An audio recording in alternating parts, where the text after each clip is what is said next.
Welcome, everyone, to another exclusive podcast episode for our patrons, subscribe stars, and YouTube channel members.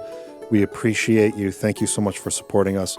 I released an update, I think just last week, or maybe earlier in this week, letting you guys know the reason why we hadn't had an exclusive upload for a bit.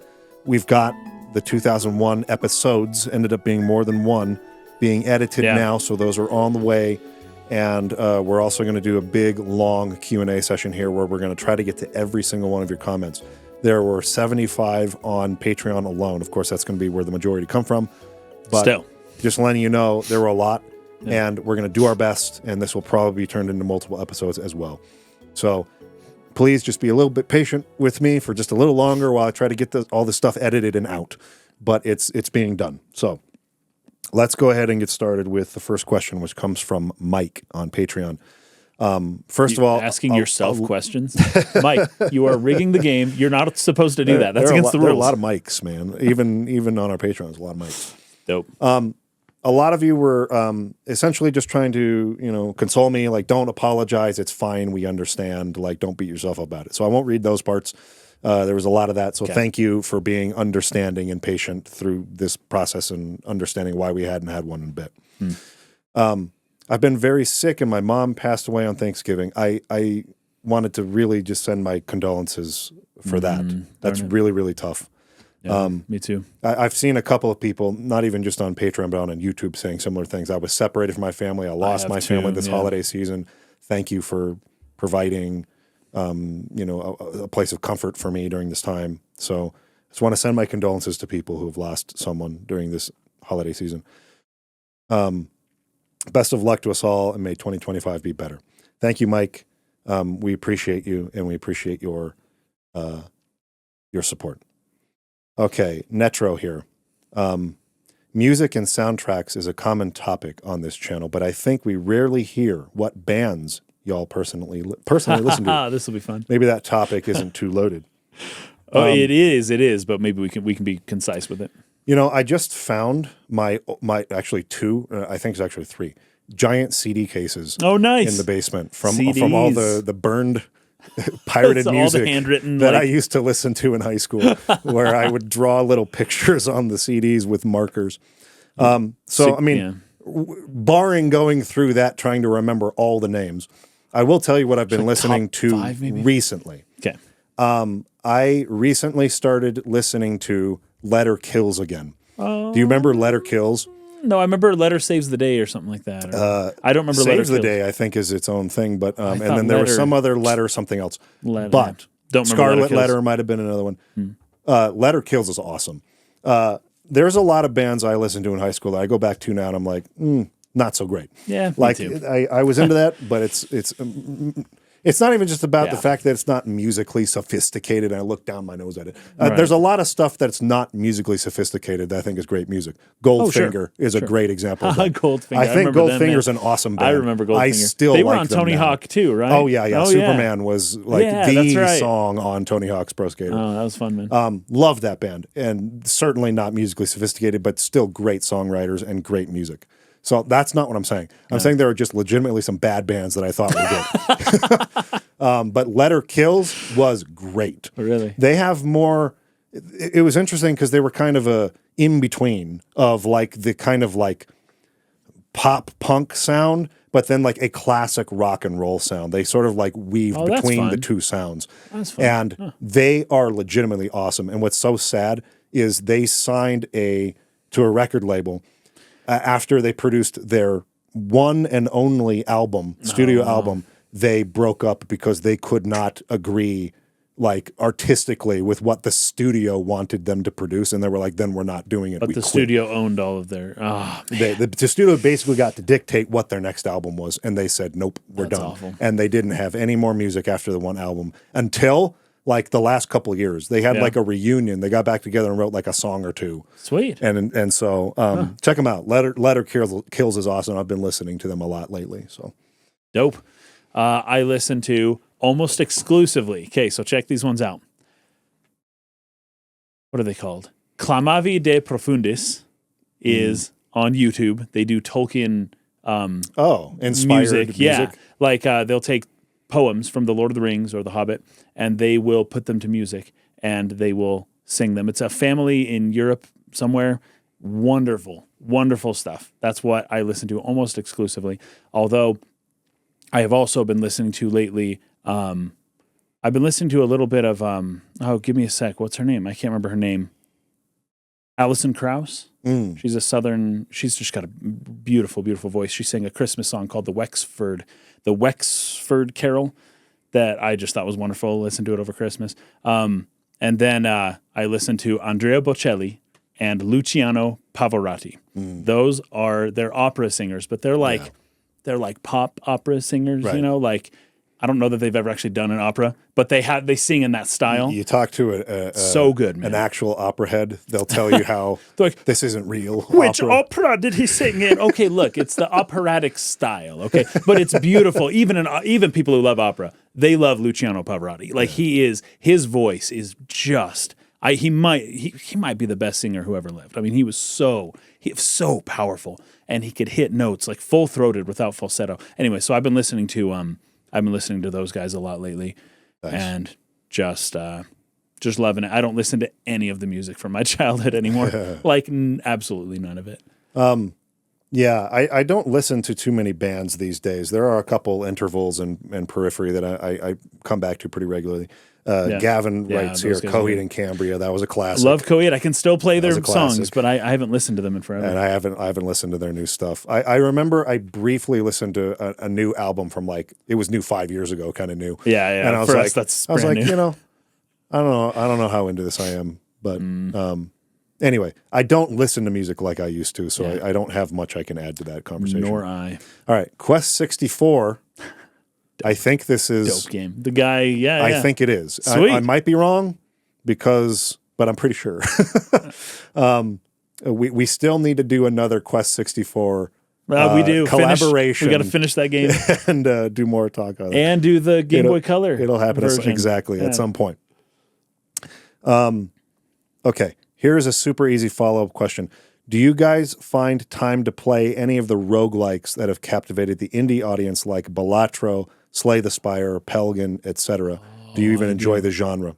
Okay, when you say Slay the Spire, I have played that game and I absolutely love it. Really? Yes. Parker has it, and I went to visit him in Denver. He's the type of guy who is into this. He's sort into of that game. stuff, yeah. and it's fun because there's a lot of strategy involved. So I was able to play Slay the Spire. Wonderful game. I loved it. It's just not. There's no story. It's not that kind of thing.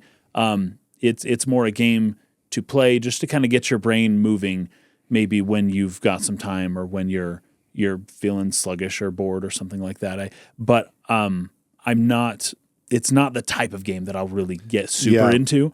But there's a lot of strategy, possibilities within Slay the Spire. But I love it. I thought it was a really, really fun game. Yeah, I'm not necessarily into roguelikes, but there is one.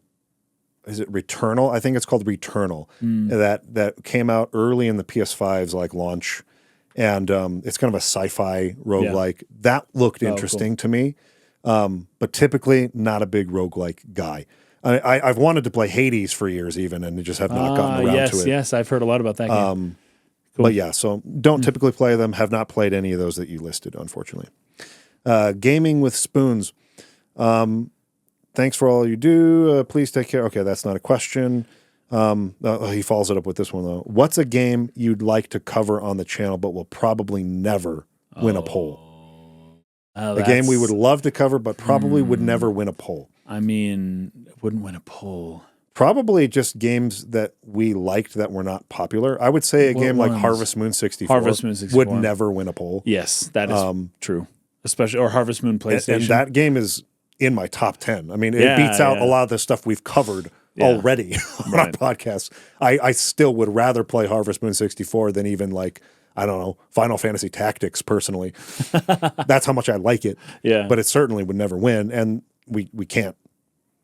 I mean, if we really wanted to, we could probably find a story there or archetypes to try to break down somehow. But it's not like it's got a story that's beefy enough to talk about. Yeah, that's a good question. I don't know that I really have a good answer to it, unfortunately. Honestly, I would love to dive into something like along the lines of Breath of the Wild. It's just a game that would be hard to tackle on the podcast because everybody would play it differently. Games like that. There's not a ton to talk about in terms of per hour of the game. Yes. How much do you get to talk about? But I still would like to talk about it somehow at some point, somewhere. Yeah. There's a lot of cool stuff there. But we got Chris early here. Will you do a video on Pandora's Tower? I want to play it now. I really want to play it now. You can't see it right now because I purposefully am blocking it with Casey's chair. But there is a Wii. It's right behind me, There is isn't a it? Wii U. Yes, it is. It's literally right behind you. Dope. Pandora's Tower. Xenoblade Chronicles. Xenoblade Chronicles, Pandora's Tower, and The Last Story. The cases should all be there. And the Wii U is plugged in. And I just spent yesterday recording footage from those games. And so my idea for now is to do a video. Well, actually, there's the three. Last Story. Yeah. There's some Wii titles that I wanted to do some videos on while I have some time off. I don't even know if I'm going to have time enough to do them even in my time off. I'm like rushing to try to beat the game so that I can actually do a video on them. But there's The Last Story, Pandora's Tower, Xenoblade Chronicles. So I wanted to do one that was like a returning to the Operation Rainfall games 15 years later or whatever it was. Yeah. And sort of like looking at them again. So that's one idea I had. That's great. I think it'd be fun. Or I could break them each into their own separate thing. I also wanted to do Final Fantasy Crystal Chronicles: The Crystal Bearers. Okay, yeah. Which is going to be titled, Does the Crystal Bearers Deserve the Hate It Gets? Oh, great. Don't forget that. Because it is a very poorly reviewed and hated game and spoken badly about. And I don't think it's nearly as bad as people say it is. Well, from a certain point of view. So I also kind of want to replay Epic Mickey, but I think if I did that, I would do it on the remastered version on PC or something like that versus on the Wii version. But that's the answer to your question. I'm in the middle of doing it. So, and cool. Possibly, I think that's the kind of game that could go on a poll and possibly win as a podcast series in the future. And I will already have gaming footage for it, should that ever happen. So, nice. Working on it. Okay. This one comes from Vic to the Face. Love that that handle. Let's see. I don't think you're asking a question. I think you're just saying you appreciate us and no need to worries about apologizing, that sort of thing. So thank you for the support. Appreciate Muchas you, man. gracias. Well, I'm just going to read this first part because I really appreciate this. I don't pay for this Patreon because I receive X amount of quantifiable content. I pay because I believe in you guys. Thank you. Thank you. That attitude means the world to me. I really can't. I was talking to my wife about this. I will elaborate on this for 1 second. I was having a lot of anxiety this last week or so. I got my time off from work and I was like, okay, I'm going to get into essentially hardcore create mode and I'm going to go crazy and get a ton of stuff done for the channel. And I started feeling really guilty and bad about halfway through this week, which is kind of now, that I was not getting nearly as much done as I had thought I was going to or as much as I wanted to. And I was starting to feel like, oh man, I just felt bad that I wasn't taking advantage of the time to make up for what I missed and all this stuff. Man. And you need a break, dude. Anyway, so I appreciate that statement because that helps me understand I don't need to stress about it, right? So thank you. Okay. Question here from Brian Gamino. What are some of the things you look for when analyzing a piece of media? What questions are you asking? Is it the same process or template every time? This goes on. Even when you guys cover something I've experienced already, you're able to pull out new information and concepts I hadn't seen before. I would love to be able to get better at analyzing something and being able to vocalize why something was so great and enjoyable. I have an answer to this that might surprise some people. Yeah. There really is something very powerful in your ability to analyze things about bouncing it off of a person in conversation that you will not get by just thinking by yourself and writing your notes down. Right. I can't tell you how many times that I have notes that I've written for that episode that more or less fall by the wayside because Kaysen said something that makes my brain go, wait a minute, and that there's a whole new element to something that I then start like pioneering new thoughts on, Right. only because of this particular angle Kaysen brought. And so none of that would have ever made it into my notes or my thoughts sitting alone watching the film or playing the game. Right. And so there's actually something extremely valuable about a group analysis setting, which is Yeah. why we've set this up the way that we do. I'll say it sounds like people need to find a book club Yeah. where they play the same game and then talk about it every Right. week. Get a group of people together whose thoughts you respect, who you feel like, man, like when that person talks about stuff, like they bring up great points, and set up a place where you can do that together, and it will elevate your ability to analyze and think deeper about stuff Yeah, I think so. way, way further than you could do alone. For me, that is ultimately what I feel has pushed my critical thinking and analysis skills in these last few years. Is if I were just running this YouTube channel by myself and just making my video essays like I used to, there's no way I would have, even in my own insights, I'm talking about the insights I reach here, Yeah. I would not have gotten there without a prompt from Kaysen's thoughts. Yeah. So that, I think, is probably the most powerful thing you can do. I totally agree with that. That same thing's happened to me a lot. To the point where sometimes I'll be playing a game and I'll be thinking, I wonder what Mike thought about this. And then I'll kind of try to, the version of Mike in my head will say, this is what I think. And then I'll say, oh, this is what I think. And then I'll bring it to you. And you often will have a completely different take that I could not have predicted, you know? So it's like, even though I've known Mike for, I've known you for not 30 years, 25 years. And like, Pretty close, yeah. I can't predict exactly, sometimes I can, but not always, where exactly you're going to go with these different things. And not only that, there's something to be said when two people are in the same room together talking. It's like there's a separate, like there's a collective consciousness at work as well. Yes. That is kind of mixing both. It's almost like the two hemispheres of your own brain that result in you being able to singularly create, put together thoughts. When you have then two people, it almost seems like there's like a joint intelligence something like happening that. here. Yes. Yeah, it's super fun. It's super cool. And that's super fun. I've also noticed that there is no one strategy that I take to every single game that always works. I have to start playing the game, and I really kind of start by more or less emptying my mind, and then I just see where the director takes me. And then I usually can catch on pretty quickly. Oh, I see what they're doing, and that colors my analysis. And that's why you'll see, like with Final Fantasy X, you'll see this more symbolic analysis that can go way deeper. And then the next game we do, I'm basically not talking symbolism at all, because I have sensed that the director didn't care that much about symbolism in this game, and he's doing it through other means, and the dialogue is really good, but there's not much to analyze in this aspect. I need to switch modes, right? So I can't just use that same gear for everything. I've noticed that I kind of need to, and this is where it helps to be maybe more of a generalist or like a jack of all trades, somebody who, like, I'm not a hardcore expert specialist in basically any one field, but I do have a decent general knowledge about lots of different fields, which make it so that I have lots of different tools that I can bring to the analysis, instead of a hardcore expert specialist who really only has that one tool, but it's a great tool and they can go real deep, but that's the only level of analysis that they're capable of doing, right?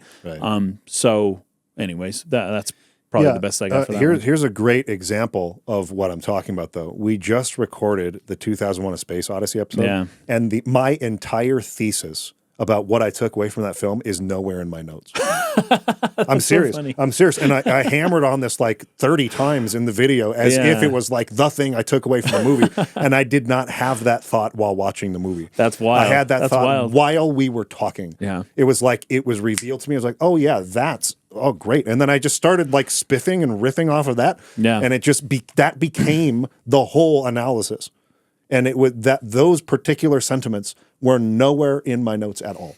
Yeah. That's what happens when we sit and talk. That's so cool. That's like the idea of the word dialogue. Yeah. I mean, dia and then logos is the two. It's the dia logos, right? The logos of two happening like at once, right? Right. there's something magical there. There's something special about that. There's just like a second, or maybe not second, but just another gear that gets turned while we're actually sitting talking. Yeah. That is, it gets, I don't know how to describe it. It just can't be turned any other way. On only in that setting. I'll bet you there's science behind that too. Where it's like, Probably because is, humans yeah. are social animals. Like we best work and function and think and talk, and everything we do is best done with other humans. Right. And I guarantee you there's something just even subconscious that just turns on when you're with other people, and it's the coolest thing. I love it. It really is. Okay, sorry, the page for whatever reason like failed, and I had to reload it and then reload all these comments again. Oh dear. Let me come back to where I was. Almost there. Almost there. There. Oh my goodness, there's so many. I can be here for a minute. Okay, come on. Come on. Wow, it's still going. Okay, there's Quest 64. We read that one. Tower we did. Okay, Victor Face. Okay, that was Brian Gamino, so we just did that one. Okay, this one from Connor ORT. General question: if you guys played Death Stranding, I'd be curious to hear your opinions on it. Also, who is your favorite philosopher, or what was your favorite philosophy book? Okay, so I have at least here and there, and I know that's tough when there are new people. They can't go back through every episode we've ever done. I have talked about Death Stranding a bit in the past and how it brought me out of my shell a little bit. In fact, we talked about this recently. I think it was in the public video just a few weeks ago about, because you had the idea we could do a whole episode based on games social that brought games. us out of our shell kind of thing. Social games for non-social people. Yeah. So I don't remember which episode that was, but it was pretty recently where I talked about Death Stranding and the particular experience I had with it. So I'm sorry that I'm not going to like repeat that now, but we will do a podcast on Death Stranding. Yes, and Mike has played it and he liked it. So I like the game a lot, and we're going to do it as it's not a sequel to Metal Gear, but we will treat it like that in future polls. So when we're done with Metal Gear Solid 3 and 4 and possibly 5, or maybe somewhere in between that, Death Stranding will appear on the polls, and we will cover that. And we may even, to some degree, be interested in doing that for like Death Stranding 2 when it comes out this year. So, having some form of discourse on it. As for philosophy books, Pascal's Pensée, I really, really, really liked. And because it was not what I expected, I guess I didn't realize going into it that it was just a bunch of notes, random notes. Yeah, just stream of consciousness. Here's an idea I have, the end, not elaborating on it. And it's just a book full of like little sayings and little thoughts, and each one of them can almost spark a whole episode in its own right. That's pretty cool. So I really, really enjoyed that. I feel like it was just a treasure trove of really interesting ideas that allowed my imagination to sort of work off of them, even though he doesn't necessarily elaborate further on those points or make his arguments for them. He's not trying to argue for it. He's just trying to get his thought down. Yeah. And so it's kind of raw and unfiltered in that sense, and I really enjoyed it. I don't know that I have a great answer for this one, but I will say that when I first read On Being and Time by Martin Heidegger, that's a book that a lot of people, it's an infamous book for like, this is too dense, like people don't know what he's talking about. He just makes up words in German, and they don't get translated into English, and or Greek or whatever, and he just throws words out there and says, here's a new word, and I'm changing the definition of the word you already think you know, like the word being and time. He's like, hey, we're redefining these words. But that book, about halfway through that book, all of a sudden he just clicked. And I was like, I get what Heidegger's saying now. Oh my gosh. It was a magical moment. I think Martin Heidegger is might be, he's like close to my favorite, not exactly. Of course, there's Erich Neumann. He was more of a psychologist than a philosopher. But Heidegger, the thing is, when you look at Heidegger and even Neumann to some degree, it's like they're all just kind of building on Nietzsche, and Nietzsche was just building on Schopenhauer. Schopenhauer's just building on that's life. That's evolution. Yeah.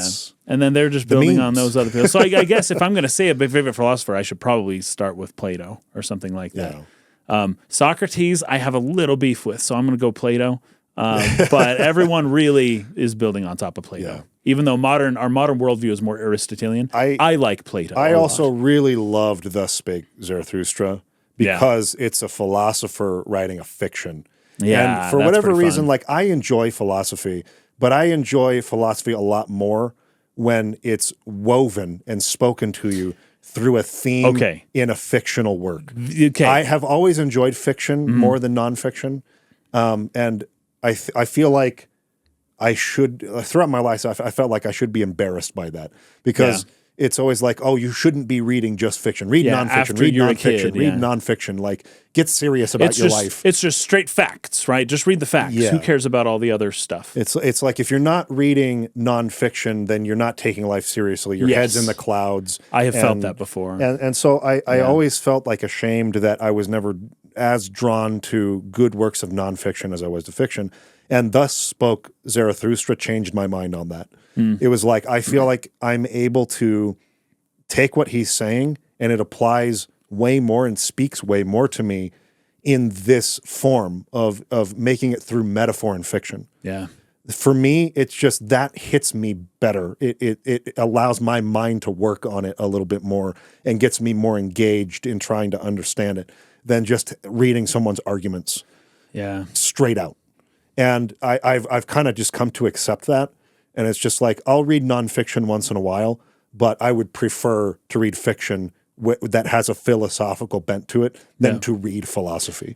Fiction's powerful. We talked about this a little bit in Metal Gear Solid 2 analysis. But if that definition can hold, a woven philosophy using fiction as kind of like a starting point, then Dostoevsky would be my favorite philosopher. That's another great example. Probably Notes from completely. the Underground, I thought was amazing. Yeah, he is. And that's what even Nietzsche himself, when he read Notes from the Underground, he said, I have finally found like somebody who understands me, somebody who gets what I'm saying, right? Yeah. Nietzsche felt like a brotherhood with Dostoevsky, even though Dostoevsky didn't know him. Yeah. It was like, this guy gets it, this guy gets it. And he didn't say that about basically any other philosopher. He hated every other philosopher, every other person. He hated everyone except Richard Wagner's wife and Fyodor Dostoevsky. Yeah. And then I guess his sister, but that was a weird relationship too. He basically lived a very interesting life. But Dostoevsky was one that even he said, that guy gets it. And I'll tell you what, The Brothers Karamazov is a book that everyone should read. I need to make a point to make that a priority to read. I think you have. Now that you've read Nietzsche, because Nietzsche is so important to read,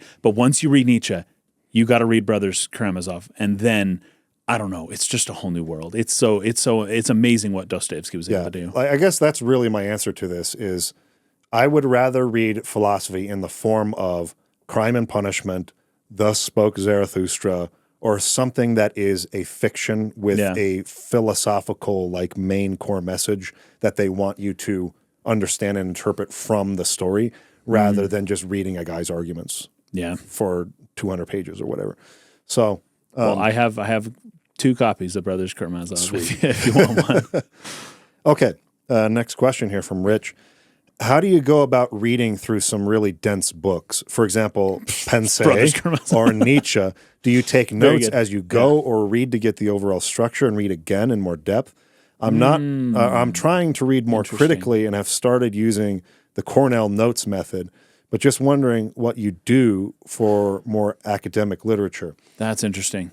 This is a case-by-case basis kind of thing. There are some works where you almost need to read them slowly. Yeah. And you just take them page by page. You spend a month on you make one notes chapter. right there in the book. Yeah. And you're just like breaking it down phrase by phrase, word by word. And there are others where it's like Heidegger, you'll get bogged down so much in that you never like make it through and see the forest for the trees kind of a thing. Yeah, right? you need to read it quickly and take it all in because you forget. It's been a month since you read chapter 1. Right. And you're still going word for word. Yeah. But I think in general, I tend to read and watch and play things multiple times anyways. And so a lot of times I'll kind of take the same approach I do with games. I play it through first without the burden of having to think about, am I going to record the footage and am I going to, make sure that I'm logging this correctly and writing my notes down. And what I'll do instead is I'll play it, get just the overall experience of the first playthrough or read or watch, then go back through and pause and go back through because I see where it's going now. I've seen the ending. I see what it's building up to. So get the whole thing first, just in general, and then go back. Then I go piece back by through piece. and I can start seeing, okay, Smart, yeah. here's the That's smart. foundations that are leading up to that point, and how do they make that, and how do they build up to it? I'm going to second everything Mike says. Yeah. So that is that's exactly how you that's should do it. more or less the approach that I that works best for me. Yeah. Let's see. We got Jacob Phelps. Doesn't have a question, but just more support. Thank you. Dope. Thank you. Jacob Hucker. Question. A few years back, I asked you guys about how forgetful you are when it comes to games you've played in the past. I think most of us often forget what we know about stories and experiences because we're so eager to jump from game to game. Somehow I even find this to be true for games that I played as recently as 2024. Heck, I finished Metaphor ReFantazio only a month ago, and I've already forgotten so much of what happened. Even still, there are many games and stories that have shaped me as a person and I continue to love and cherish, even despite forgetting key details about them. Are there any games that have faded from your memory but that you still hold dearly? That's interesting. Memory is so funny. I feel like this is true just in general for the generalist mindset you're talking about. Yeah. Which is one I also have. Yeah. I have never been one who has time is a thing that you make time for. So I don't want to say like I don't have time as much as I want to say I haven't made the choice to make the time to specialize in one particular skill. Right. Whether this is as a musician and a guitarist or a pianist, whether this is as a composer, whether this is as a writer, whether this is as whatever else creative pursuits I've had in my life, I have never dedicated myself to just one thing to become an absolute master specialist at that one thing. Possibly the closest thing I could say is writing, but even then I read my own writing and it's clearly I'm not there. So Mike's a great writer, you guys. Mike is a very good writer. It's just not there. So Gotcha. My point is when you have that sort of generalist mindset, I feel like it is easy to forget a lot of details. That's you true, almost yeah. have to be a dedicated specialist on one thing to be able to retain in memory all of its details. And you have to be refreshing that memory all the time.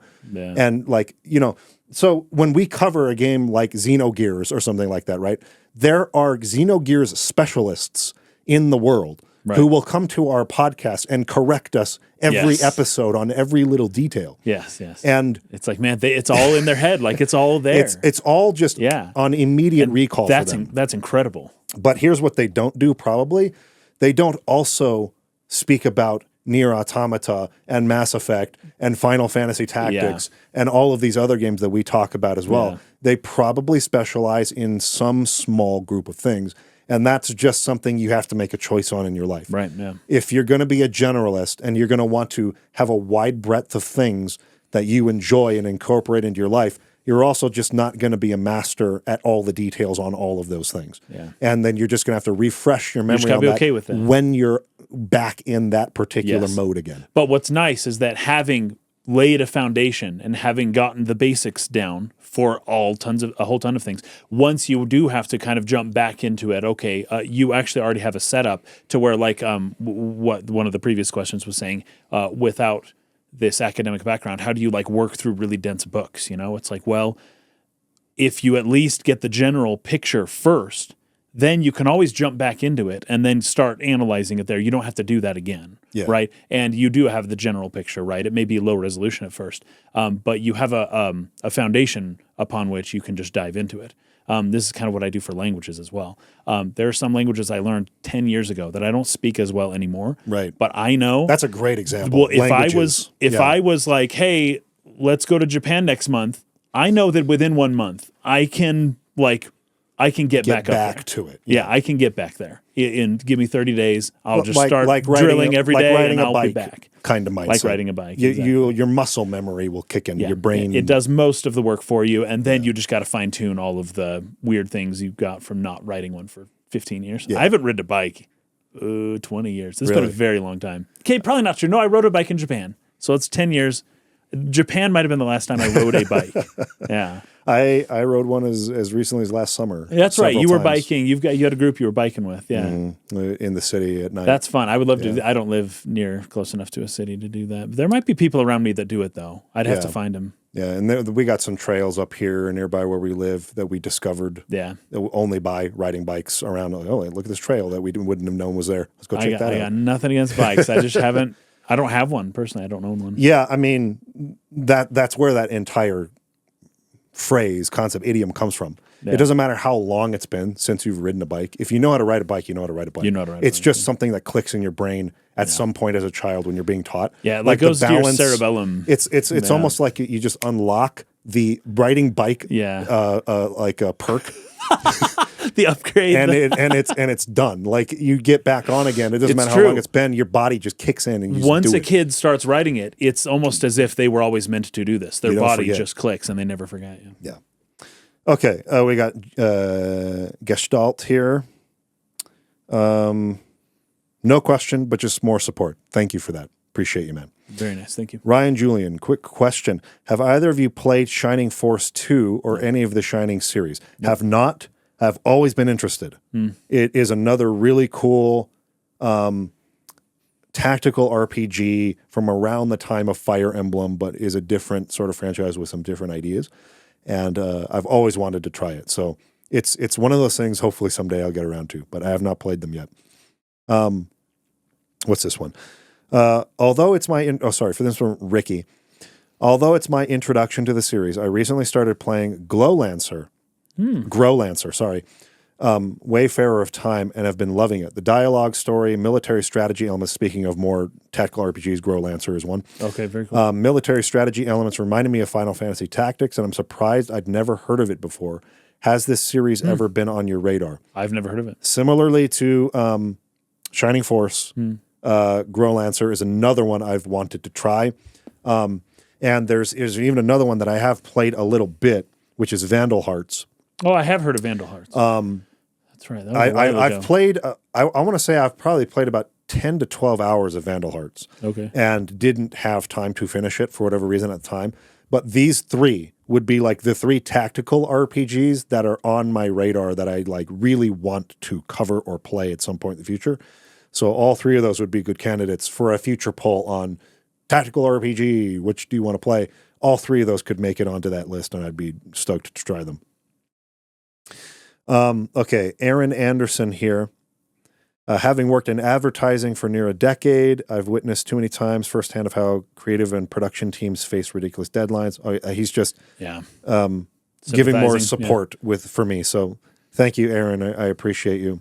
I'm just making sure I'm not missing a question there. Let me know if you want me to read them too, if your voice is getting tired. Okay. No, I think we're good. So thank you, Alan, who is here with us now, wishing us well. We have Thomas. Question for both of you. I was wondering if you could share some of your time as a missionary. I did 2 years of missions in an evangelical context. Oh, cool. And some parts of that journey felt like being part of a JRPG. Yes. Did you ever get a similar feeling? Yes. Like a personal hero's journey. I also read the book The Alchemist in conjunction. Paul Coelho, yeah. And the That's a good one. experience with I have doing missions plus the reading of that novel was a profound life experience. Yeah, I mean, that could almost be a series of episodes in of itself is mission stories. It was a big part of both of our lives. Like who I am today was a lot of that was shaped 100%. during my time as a missionary. 100%. A lot of my study habits. I was about to enter the military, actually. Okay, do you patrons want to know something that the general public is not allowed to know about me ever, and don't ever mention it ever anywhere without proper context? I kind of didn't graduate high school.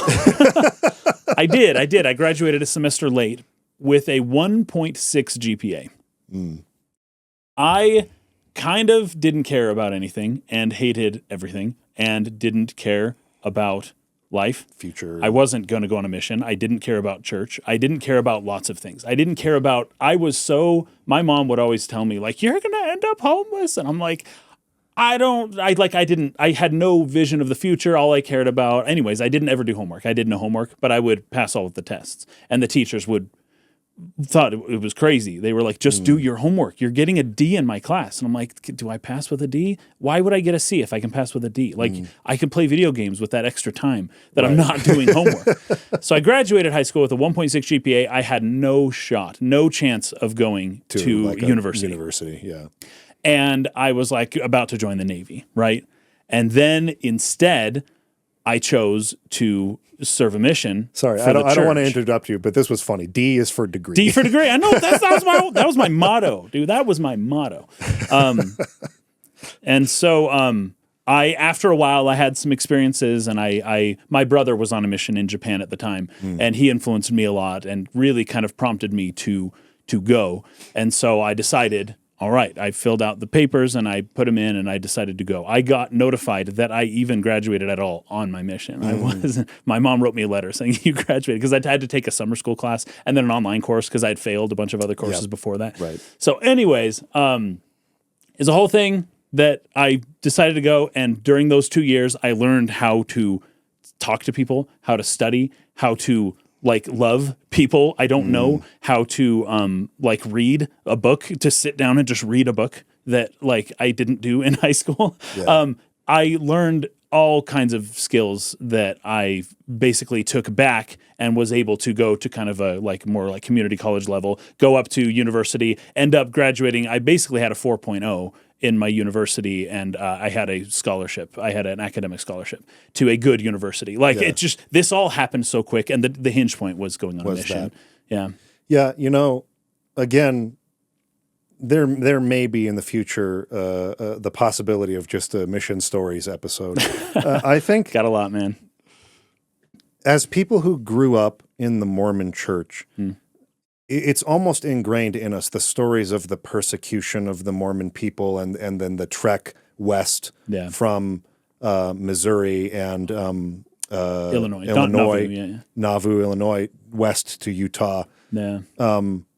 That is almost like just built into the cultural identity. It is. The idea is instilled in your head. Yeah. People are going to look down on you. Right. They're going to talk badly about you. They're going to make fun of you for being a member of this church, and you need to take pride in that. But there's almost this hesitancy amongst your peers to want to talk about it for fear that they're going to look down on you.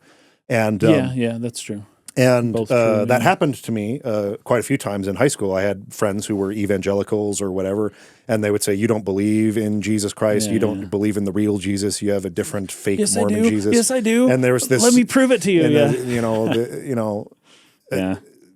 So I feel like, in a sense, that has carried over even now, to the point where I'm not even a member of the church anymore. Right. It's no longer a part of my life. I no longer believe it. But there's still this hesitancy, for whatever reason, to be forthcoming about my life as a Mormon and things I believed and the effect that it had on my life. Not even because I'm ashamed of it, but because that's going to become a loaded topic that's going to come with all of these needs for caveats and explanations and responses and pre-responding to certain people. It's easier to just not talk about it. So I'd just rather not do it. But I actually think about that now with this question. It's I shouldn't be ashamed of that at all. Right. I am in large part who I am because of my upbringing and the values that were instilled in me. And much of that is still intact, even though I'm not in the church anymore. I still follow a lot of the values that I was taught then, because they are good values. They are great values. Yeah, absolutely. Women that I have dated in my life have often said, until I met you, I had dated a lot of guys, and guys do not act this way or have this particular quality or whatever. And I am surprised to hear that, because I grew up with guys who had the same values as me, assumed this is how men are taught to be. Right. And I'm not trying to make a sweeping statement with that. I'm not trying to say you have to have grown up Mormon to be a good guy. I'm trying to say in very specific instances or in specific qualities or values, these women have expressed surprise in both directions. Either good surprise, like, wow, that's really cool, or this is concerning and weird. You're a weirdo. And like, you really should rethink that. So it goes both ways. Yeah. But my point is, I am not ashamed of who I am. And a large part of who I am is because of the church I grew up in and the values that were instilled in me then. And my mission was similarly a moment where very, very key weaknesses of my personality as a child and teenager were finally rooted out, and I learned to become a much better person. In to a large degree, I was just insanely reclusive. I mean, I had a group of friends, and I would sometimes go out, but it was very rarely pleasant in a larger than maybe 2 or 3 person setting for me to be among other people. It was painful, like quite literally physically painful to be in a party of people. Like I was anxious. I was freaking out. Anytime I was asked to speak in front of people, anytime I was asked. That's so funny because this is what you do This now. is what I do now. Yeah. So I have made statements in the past such as, had I not played The Legend of Zelda Ocarina of Time, I would not be here speaking to you today. Yeah. I would not be here speaking to you today had I not served a Mormon mission, because it kicked me out of that brain mode of thinking and said, you have to learn how to speak to people. Yeah. You have to learn how to value be people. Comfortable with speaking to strangers, with introducing yourself, with being able to carry a conversation and show interest. I think still perhaps the most valuable lesson I've learned in my whole life came from the missionary manual, Preach My Gospel, where it talks about, this was a whole change from the way they used to teach missionaries how to go about teaching people.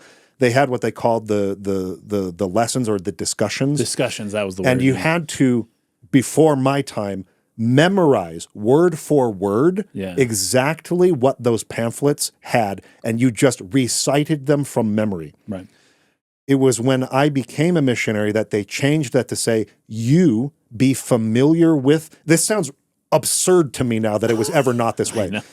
Be familiar with what it says, but go based on what you personally feel in the conversation you're having with these people is appropriate to talk about based on where they're coming from. Right. Like common sense, like a conversation with a human being, right? You're not a robot out there reciting a pre-recorded message. So I came in at this time, and in Preach My Gospel, which was the new manual, they had a whole section on listening as a method of teaching. Teach through listening. Right. That was such like a mind-opening concept. Yeah. But essentially, what they used as examples were Jesus in the scriptures. He would ask questions as his form of teaching. So when the Sadducees, the Pharisees, and all these people would come and they would like criticize him and, well, what do you think of this, Lord? And they're trying to trap him in like a gotcha moment kind of a thing, right? Yeah. He would then ask them a pointed question that would reveal their hypocrisy, or that would cause them to rethink their entire precept to the question they asked. But the way that they took that here was, you want the person you're talking to arrive at the conclusion through their own reasoning. Right. You're not trying to tell them what the truth is. You're trying to prompt them to reach that conclusion. Right, on their own. By asking questions and listening to them. Right. And they will tell you what they need. And that was something I took away from that experience of being a missionary and have used ever since. Yeah. And in many ways, it has carried over to a lot of the things we talk about on the podcast.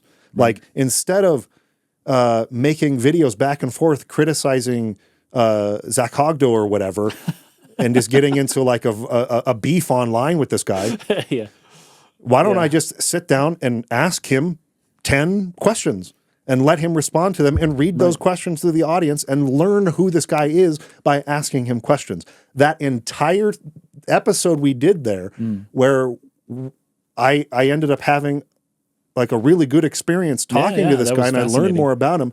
Yeah. Came from that, from reading that in the pamphlet. Yeah, that's cool. And so we can do more mission stories later, but yeah, I would never, even as someone who has many issues with the church and left the church, I would never take back my mission. I would never go back in time and choose not to go, ever. It was way too valuable to me as a person, as growing from a boy to a man, Right. and Into that right, perfect time. developing the life skills that I needed to get to where I'm at. Yeah. I don't even know if the college experience would have provided for me the lessons that I got as a missionary, and I might still have a really hard time in public settings or with strangers, or just this idea of, I don't want to go to that party. I don't want to go put myself out there. I don't want to, Yeah. so that for me is definitely the major thing, I guess, I would take away from my mission. But okay, this is Mugetsu. What are your guys' absolute favorite JRPG tracks in general or in specifics? Favorite battle theme, favorite town theme, level theme. Oh, well, Okay. This goes right back to that yeah. generalist mindset, and you forget a lot of that's stuff. right. Yeah, me too. But I can remember. I have a hard time with questions like this because me I too. know there's something that it's not coming yeah. to me right now. Oh, yeah. But I will say this. I am not a big fan of Xenoblade Chronicles 2, the game. Okay. I am an absolute obsessive fanboy of its musical score. The OST, I've never heard it before. The OST is unbelievably good. Yeah. And so I actually listen to that more than any other game soundtrack, particularly when I'm writing. There's like a specific kind of feeling I want to be feeling while I'm writing for my story that I get when I listen to that. And so almost anything from the Xenoblade Chronicles 2 soundtrack Who is did like the music for them? Yoshinori Kitase. Oh. No, sorry. No. Yoko Shimomura? No. Oh, Yasunori Mitsuda. Yasunori Mitsuda. Okay, Mitsuda's brilliant. Mitsuda's Yes. so good. Mitsuda is my favorite game composer. Yeah. And this is his best work, in my opinion. very cool. Maybe I didn't outside know of that my, he did my Xenoblade. biased Can't Let Go of Chrono Trigger soundtrack being my favorite. Yeah. Like I'll continue to say that's my favorite. But Xenoblade Chronicles 2 is some absolutely masterful work. Dang. So I'll just say Xenoblade Chronicles 2's soundtrack. Take whatever battle theme from that. Take whatever town theme from that. Take whatever environment theme, whatever. It's probably up there for me. The Klutz OC remixes. He's the pianist that he did the FF4, FF7, Chrono Trigger, and he did a few of his own renditions of those songs. I would just say those end up being my favorite songs. He did some, I think it's a he, maybe it's a girl. Whoever Klutz is did some really good piano mixes of those, and those songs end up being the ones that elicit the most nostalgia from me. Yeah. Just want to say thank you to Color Boy real quick. Color Boy? Like the Game Boy Color. Okay. The word color, all of those different colors. That's his like profile picture. Here. Oh, I guess. For sharing your support. Appreciate you. Jamie, could you add Cyberpunk 2077 to the list of options to analyze in the polls? Yes. I don't know anything about it, but That's Witcher 3 developer Cyber. I'm aware. I remember CD Projekt Red. CD Projekt Red's. But it had a rough launch, right? But it's good now. It's good now. Okay, cool. It's been updated and worked on for a long, long time after it's had some great DLCs that came. Won a Maybe- ton of awards. It launched rough, became excellent. Okay. Now would be a good time to play it. Okay. So On the Switch too? Who knows? Who knows? In older episodes, you've made reference to your retrospectives on games like Final Fantasy 13. They sound interesting, but I've not been able to find them. Where are they at? Okay, guys. Oh dear. 2 minutes. 2 minutes. I had something of a mental breakdown earlier in the year, which is like an annual, or I'd say maybe biannual occurrence. Not biannual as in twice a year, but as in every other year. That's biannual. Either way, it can be biannual. Semi-annual. Oh, really? I think you can also say biannual for twice a year. Oh dear. I think either way works, is what I'm saying. Maybe I'm wrong about that. But the way I have always understood it in the past was biannual was once every other year.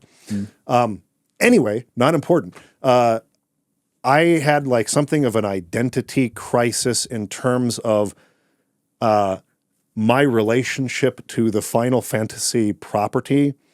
That was a very long and slow, like for years we were saying, what's the identity of Final Fantasy? And we're doing videos on that all the time. Yeah. And then we're being critical about Final Fantasy 16 when that comes out, and we're being critical about this and that. 15. Yeah. And eventually it was like, I just don't think, I just have to accept what it is.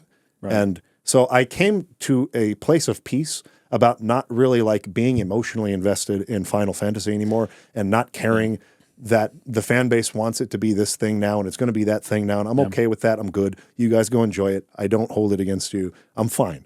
So I came to a place of inner peace about that. But they do not give me the same courtesy.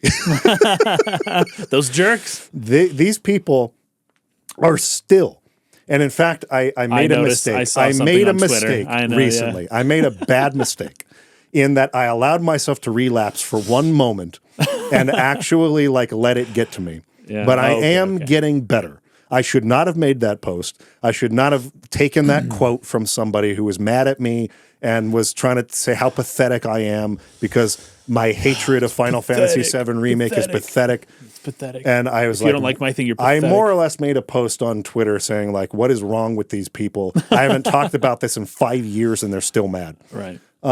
So that was a slip. I apologize. My bad. I apologize to you for representing the brand in this way.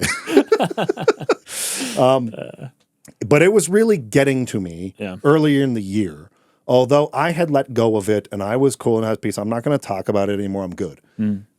I still catch strays from people randomly all the time on completely unrelated videos in which we don't talk about Final Fantasy at all. They're still salty. They're still mad, like really mad. All these years later about those 2 or 3 little episodes we made on Final Fantasy VII Remake when it came out in April of 2020. How dare you not like it? So it got to a point where these types of messages, I was seeing them frequently enough. They were pointed enough, angry enough to where you have to understand it's not even just about, okay, they're mad at me. It touches something deeper for me. I always grew up as a person who was something of a mediator in my household. Oh, right. And who tried to make peace between people. And maybe you've recognized I have some of those sentiments in how I deal with people online too. But there's something that really gets to me when people are this mad to where I feel like I did something wrong. And it sort of triggers deeper emotional stuff that more or less led to, on top of 5 or 6 other such things, a kind of a mental crisis at the beginning of this year where I was on the razor's edge from walking away from this entire channel. And Kason and our other partner, Josh, were very patient with me through that and gave me space to like decide, but like also encouraged me not to be dumb. Not do it, yeah. And as part of dealing with whatever I was going through at that time, I had to shut off any previous attachment I had to me talking about Final Fantasy on the internet outside of, to not be unfair to Kason, something he spoke about. So if we were together, like a podcast on Final Fantasy VI, I'm not taking that down. Right. A podcast on Final Fantasy 16, I'm not taking that down. A retrospective that I made on Final Fantasy, I'm taking down. A analysis video or something on the battle system, or even the video I did on comparing Final Fantasy VII to Stage Magic, which we just did a podcast episode on. I took my individual video essay on that down. Oh, I didn't know that. I did not delete them. They're just unlisted. So at any point, they can be listed again. I just want you guys to know that I did that for my own sanity, not because, and I know that's frustrating for you guys.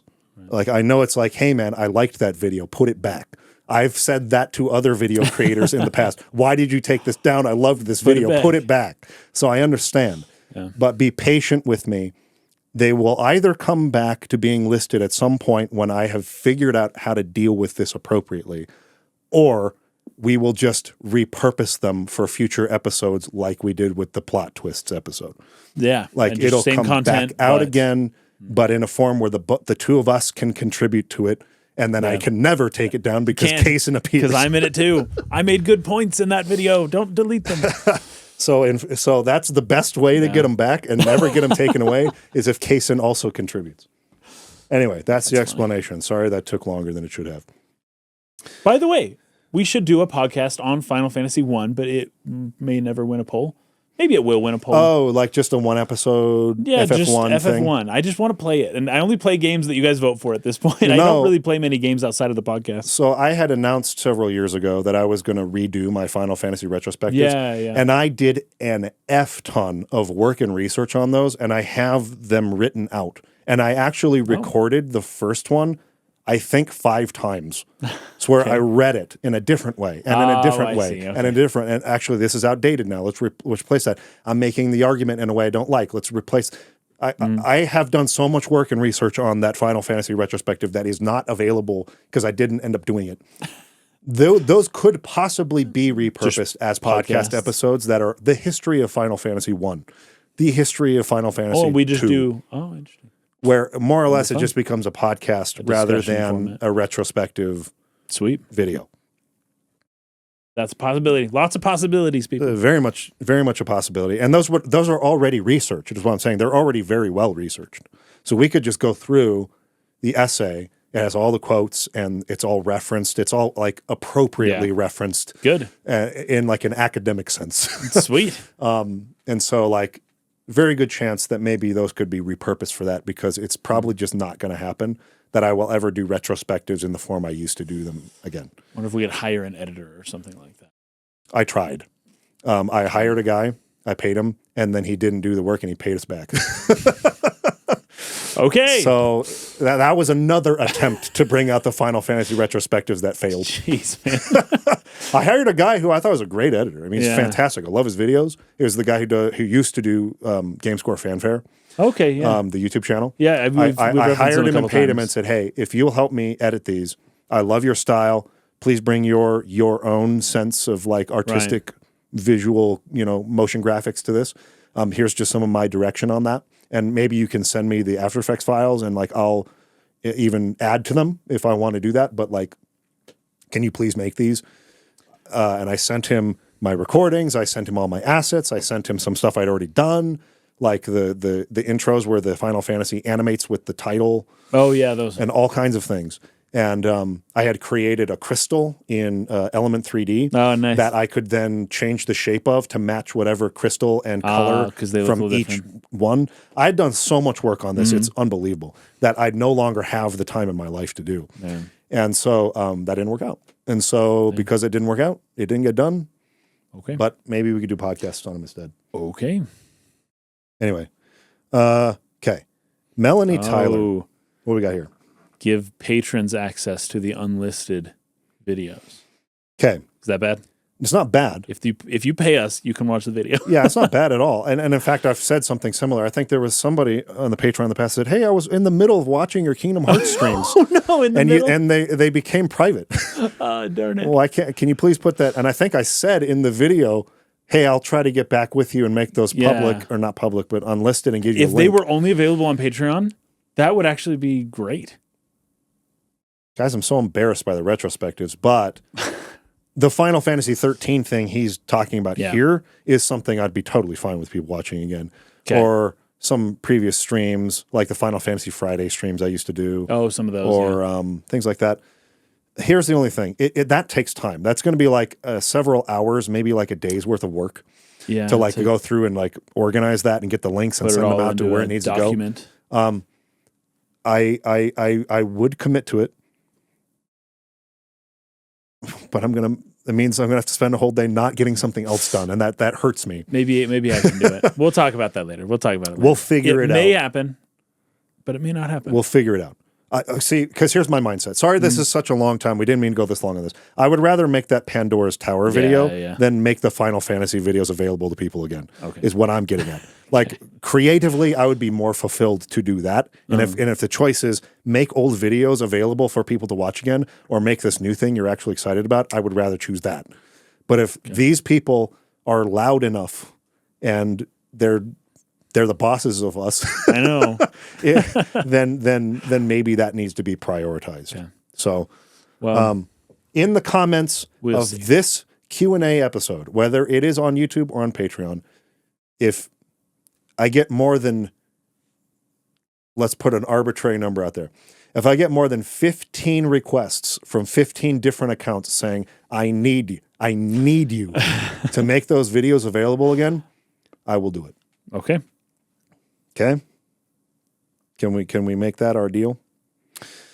Melanie Tyler, I'm excited you guys are doing another Q&A because I've been wondering about something for the last couple months while watching. When you guys are recording, the view changes between focusing on Mike Kaysen and the both of you, and a guest if applicable. I used to think this was done in editing, but then I noticed Mike subtly playing with something every time the camera switches that must be doing it. So, Mike, what kind of shifts in the conversation make you decide to change the view between being focused on a single person versus both of you?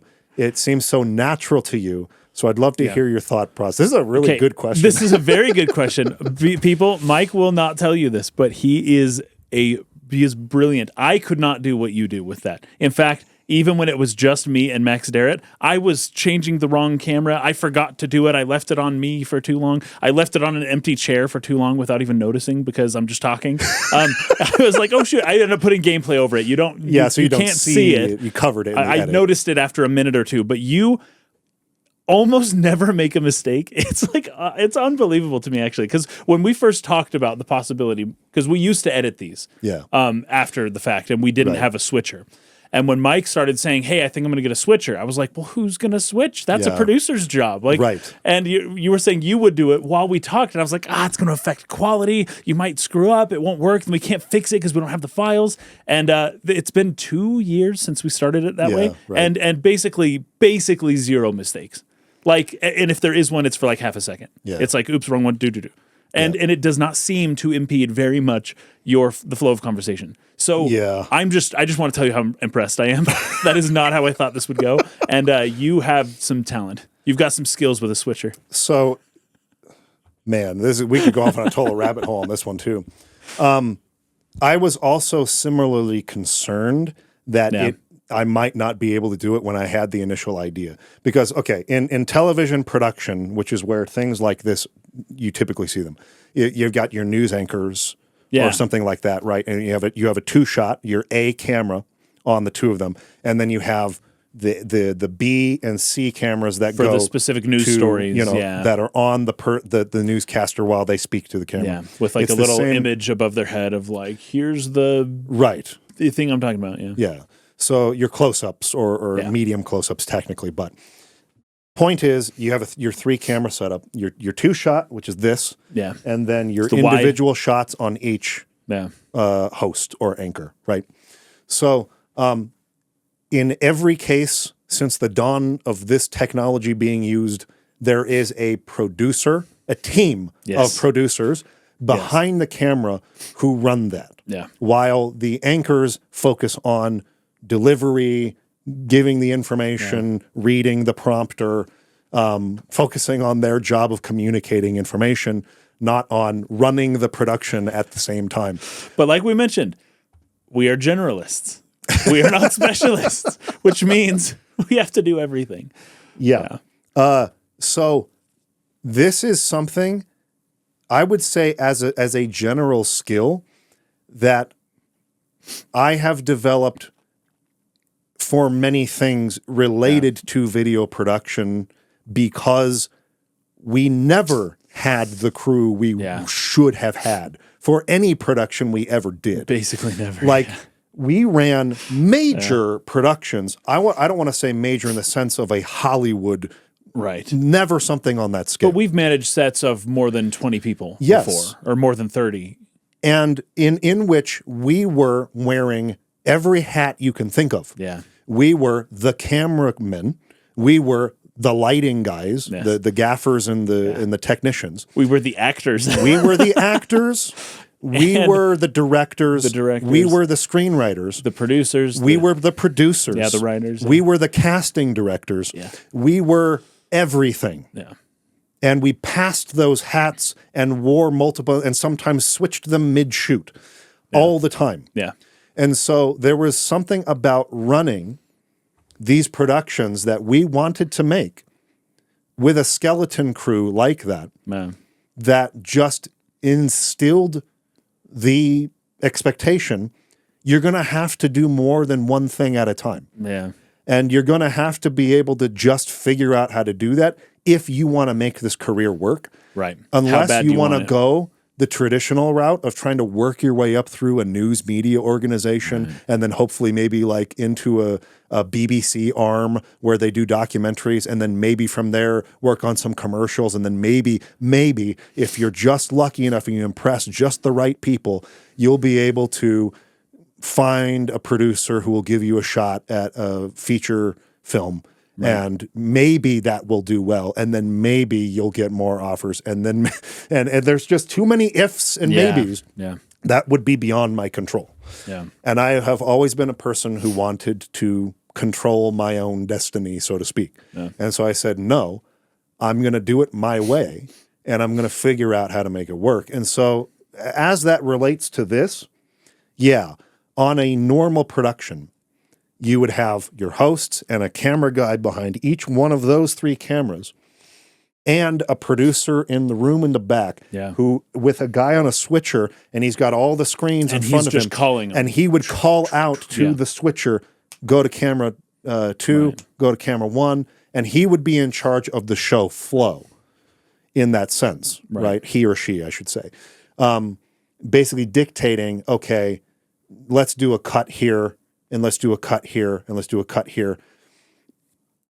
I don't want to like make it sound too complicated because I actually believe for the most part, big productions are not complicated enough to justify that many people. Right. You don't need nearly as many people as major productions have.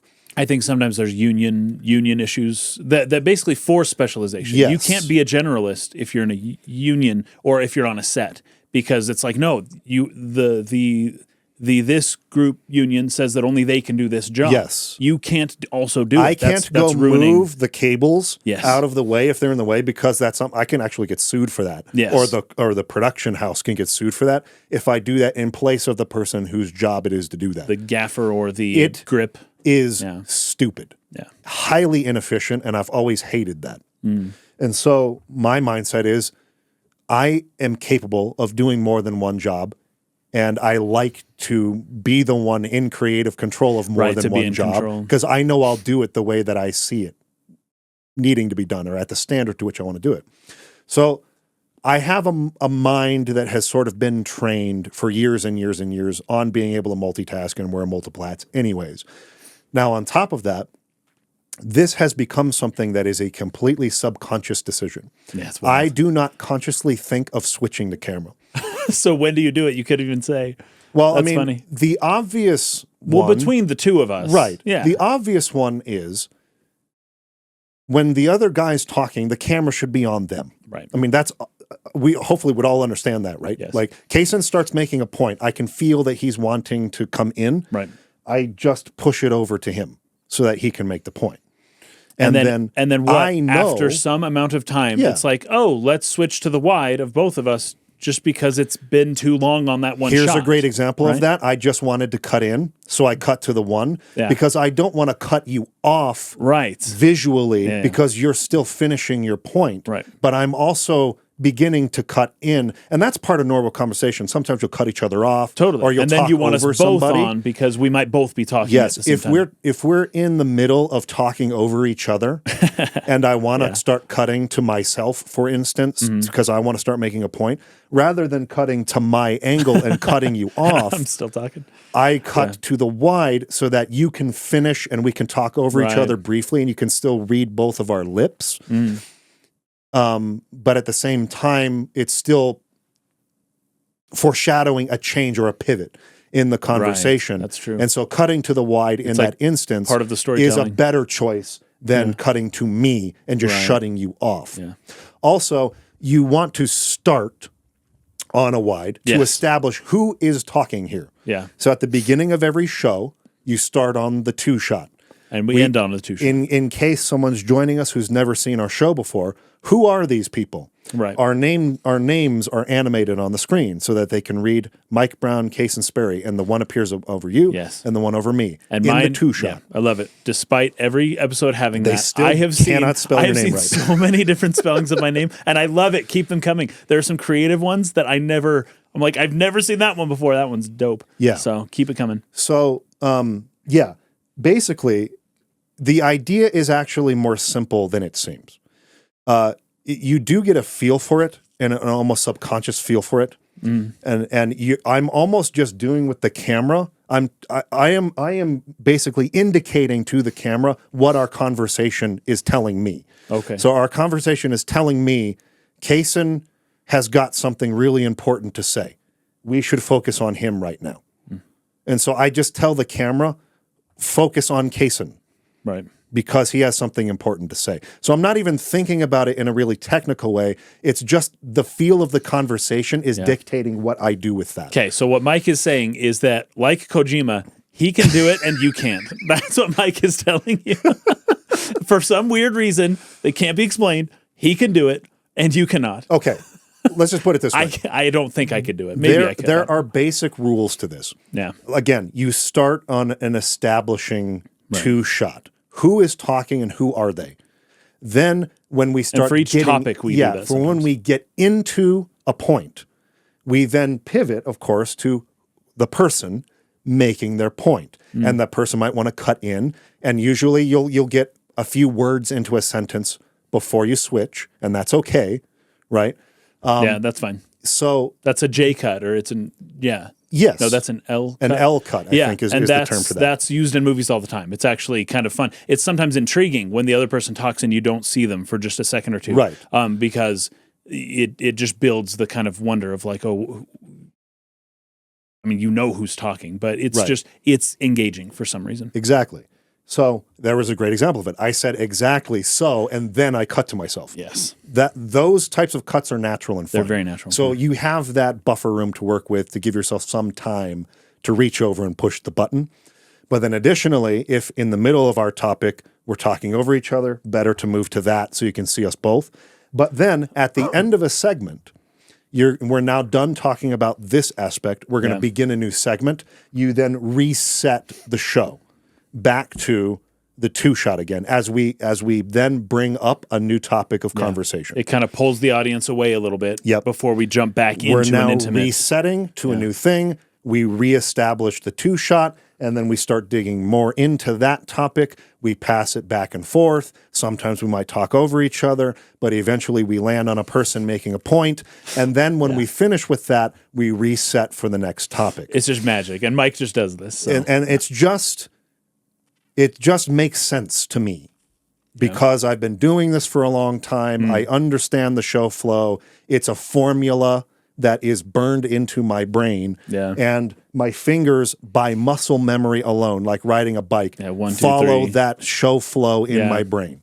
And I can simultaneously be focused on what I'm talking about and on making sure the audience is drawn into the right view to make that point most effectively at the same time. And sometimes I do miss it.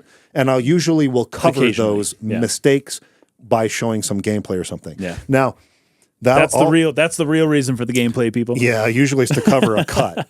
But also this has saved us hours though per week. It saves so much time. Several hours a week. Rather than having to record sometimes over 100 gigabytes of video footage on 3 cameras, transfer all of them, line them up, synchronize them with the sound, and then make choices while editing to cut. It makes the production and the editing process way longer, and this has saved us tons of time. Yeah.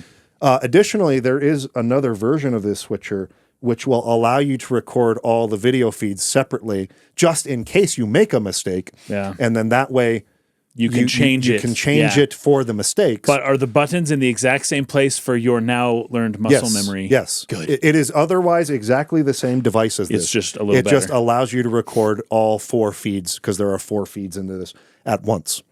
So I think I may eventually upgrade to that, particularly with a certain issue we're having with Kaysen's home studio. I feel like I'm on the verge of getting it figured out. But anyways, there is no short. That's the long of it. That's the long of it. That's the long of that explanation for how that works. Michael Walbridge, question. I don't believe I've heard you guys mention The Last Guardian. You haven't been around long enough. You haven't. Dark Pixel days. We talked about that in a the lot. days of Dark Pixel. Yeah. The Last Guardian came out, and we were talking about Yes. being hyped for that. And we played it on a yeah, stream. we loved that stuff. We did that it. We did a company- public stream of We it did one a public time. stream, and I did some Twitch streams of it back when we were doing that Yeah, a little bit. yeah. And then I played that game with my wife a lot, actually. Because you still have it at home, right? You still have Yes, the Last PS4 Guardian. and Last Guardian. Yeah. That's a game I want to finish at some point. So I may, day. I don't know when, may end up asking that back from you. But I played it just before my first dog passed away, a German really? Shepherd I had for Ooh. 16 years. Looks the same. That game was the deepest experience I've ever played through. It was also one of the most divisive games I've seen reviewed. My theory is that Yeah. people who experience deep relationships with pets see the game completely differently than those who haven't. Thus, A, have either of you played the game? And B, have either of you had a cat or dog that you've been very close with? Yeah, in fact, I kind of similar to that. I had a dog pass away around the same time as the game as well. Oh, yeah. That would have been Gracie, I believe. Callie Yeah. lived a little longer, but did also pass away. But then this was what 2017 or I can't remember when 2016 Somewhere around maybe. there, yeah. Oh, I did a dark history on The Last Guardian. You did. You did a whole video I on did a it, whole yeah. video on its development history. Because it's the Eco and Shadow of the Colossus team, right? Yes. Really cool stuff. I loved that game. I never actually beat it, is the thing. I never beat The Last Guardian. But I felt an immense draw towards it and a great connection with it. I loved that game. But my dogs were little dachshunds. They didn't really look like they didn't look like this. It's not the same kind of it's not analogous in the way that a German Shepherd would be, I feel like, to that, whatever that animal is. Exactly. Whatever that is. A winged German Shepherd. Basically, it's a Yeah, winged German Shepherd. basically, yeah. I loved that game, though. What a creative game. What a So cool, good. cool concept. We will eventually cover Team Eco's games, Yeah. Eco, Shadow of the Colossus, and The Last Guardian, eventually at some point on the podcast. I'd love to. I'd love to play those again. I really liked The Last Guardian from what I played of it. Me too. A lot. And yeah, I have had pets, and I've had a lot of pets that have passed. Yeah. I have a little bit. This probably isn't worth getting into. For goodness sake, we've already been going so long. Like, why other people have questions? I have a little bit of a different. Or I feel like I've developed a little bit of a different mindset towards pet ownership I have to. in my later years. Yeah, I have to. I'm not so on board with it anymore like I used to be. I say this Me while too. having a cat in the house. Right. So I'm not one of those people that's going to be like, oh, you're bad people because you like enslave animals in your house and like force them to rely on you. I'm not that hardcore about it. But I certainly have changed my feelings on it because I just feel like a lot of pets are not living their best lives being chained to the indoors. I mean, certainly you're supposed to go on walks with them, but still they're chained. You have to put them on a leash when you take them outside. Yeah. And, at this point, what can you do about it? Like, at this point, we have bred dogs to to be reliant on us? it's more the like puppy farms and the almost applying that whole corporate structure critique Yes. to now raising animals where the ones that don't get picked, I guess you just put them to sleep or whatever. Yes. And that's like half of all of these puppies. And Yes. Anyways, it's sad to It's think about messed the up. industry of puppies. Yes. That's really not fun for me to think about. Yeah, it's awful. And there's almost we've gone too far with it. Yeah. Humans Pugs were too far. tens of thousands of years ago Yeah. started this process, maybe even earlier than that, and have created breeds that are 100% dependent, that have Yes. bad health Yeah, for They the can't purpose breathe. Like, for the purpose of looking a certain way or being Yeah. cute to our sensibilities. That to me, I deeply regret on behalf of my species having done this having created this. Like coexistence is beautiful. Codependence. And Coexistence. The way that it happened Yes. originally with the Yes. cavemans and whatnot. But the accessorization of Yes. little dogs that can fit in your purse that think that they're wolves because that's what they were not that long ago. That's just, I feel weird about it too. I feel very really weird too. about it. I would rather, in my ideal world, would have some kind of like cabin in the wilderness and the animals would come around. Yes. And we would be friends for a moment and then they'd go on their way. Sure. Back to their lives. Well, but dogs in tend to the be wild. territorial though, so you will Yeah. recurringly see the same animals. Yeah, sure. Guam is like this. Yeah. Well, if you look into it, it's not. Maybe It ain't no the paradise best example either. Well, the dog. Well, they're basically just strays at that point. Yes. and the dogs just are. They have reacquired their previous violent nature from before they were tamed, and there's just thousands and thousands of dogs living on the island, and kids walking to school will get attacked and all that kind of stuff. Sure. I don't know. It's just we just done screwed up. We screwed messed up, up. and I don't know what you do. See, here's the problem. What do you do after the screwing up has already happened? You can't stop it from happening. So what's the best thing to do now? Because that idealized situation of, dogs come and go and they're nice to me and I'm still nice to them. I just don't know that that's even possible anymore because it would take 20,000 years to get dogs back into to that point, right? Where that's what's happening. Right. And even then, they're so gracile. The grassification. What's the word? They're so gracile. They're weak wolves. Even if Yes. they were big as wolves, they're just weak compared to a wolf. They just would have a hard time surviving in the wild at this point. Yeah. So my feelings on this for that reason are very torn. So I can't jump on this bandwagon of the annoying, almost vegan-like group of people who are like, these are slaves. The PETA thing, yeah. That I can't get on board with that Right, me because neither. these animals, if we just let them go or just let them be or let them die, that's just as cruel in a different way. It would. At the same time, I just have a level You just want of to contribute to it, right? I'm just uncomfortable with it. Yeah, me But too. at the same time, just because I am, 99% of the population is not. And so if Right. my wife is like, please, let's get a cat, and I can explain this till I'm blue in the face of why I love cats and dogs, But we shouldn't and have will always be kind to them and will always have a sort of almost, I don't know how to explain it. She maybe would do a better job. There's almost this natural affinity. They come to me. Right. Dogs and cats, They need even you. strange ones, they come specifically to me Oh, really? more than her or other people. Oh, that's even funny. in other people's houses. Their dogs and cats are There's something sleeping about you. on my lap, Yeah. not theirs, while I'm there. Call it a dog whisperer thing. I don't know. Right, right. I have this sort of I do remember that now that you bring it up. intuitive spiritual connection with animals. That some weird stuff that I can't really explain, even in the wild with wild animals. Well, you aren't the only one. Your sister is kind of like that She too. is even more. She's even stronger than That's you crazy. in this. That's genetic. Yeah. So there's something to that where I have a deep love and respect of animals. I was a vegan for many years. Right. I still to this day feel like I'm going to go back to it and stick with it. And I'm not even against hunting. I'm not even against carnivorism being a part of a person's diet.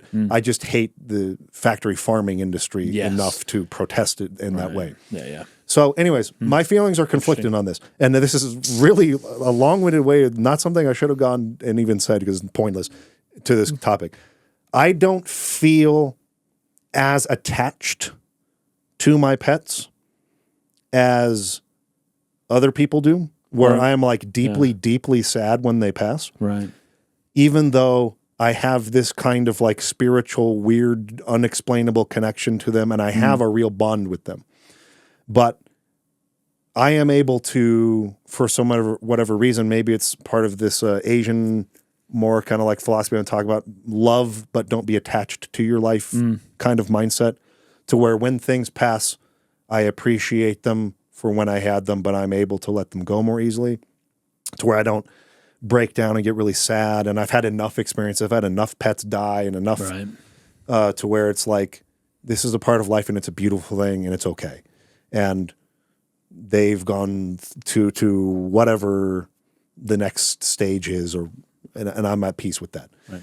That all of that is to say, I love The Last Guardian and I want to finish it. But the second part of that question, I think, is what I was trying to get at there. Have you ever had a pet before? Yeah. Have you either of you had a dog or cat you've been very close with? I think I've been close with all of them. Yeah, me but, too. I also, if the choice was mine and I didn't live with another person who really wanted a cat or a dog, I wouldn't have pets. That's I so would funny. choose not to have them. Yeah, I agree basically Yeah. completely with that. Yeah, what's really sort of unfortunate. My kids love the zoo a lot. Yeah, And that's I another just, thing that's just I just yeah. like can't look. I go like we'll go to the zoo, man, but oh my gosh, these poor animals. Ugh. Anyways, okay, Yeah. go. Okay, so this one comes from Michael Gardner. This will be the last one we do for this episode. We will continue in the next. All right. Here's one that's a bit off topic. Have you heard of Epic the Musical? It's a retelling of the Odyssey, but with more character-driven narrative. I think the main character arc and theme would definitely appeal based on your video game analysis. Okay, I followed you all the way till the word but. Retelling of the Odyssey, dope. But, ooh, I don't know if I can follow you there. Okay. The Odyssey's dope. Now, 2001 A Space Odyssey is kind of a retelling of the Odyssey. We didn't even touch on that in our whole review. Oh Brother, Where Art Thou is kind of a retelling Yes. of the Odyssey. Right. So, okay, my souring. I'm reading the Iliad right now. I'm about halfway through the Iliad. Yes. And so I'm currently very attached to the original of the stories. Iliad is so dope, by the way. My gosh, what a great story. I had no idea what I was missing out on by not like actually reading the whole thing as it's written. It's like totally different from what you'd expect. Yeah. Half the thing is basically just describing Achilles' shield. Yeah, I'd heard of Epic. I don't know anything about Epic it. the Musical. Yeah, I never heard about it. Or I never like watched it. So I was sent this by a friend No. while I was traveling to Europe in October. Okay. I had a friend who reached out to me and said, "Hey, have you heard?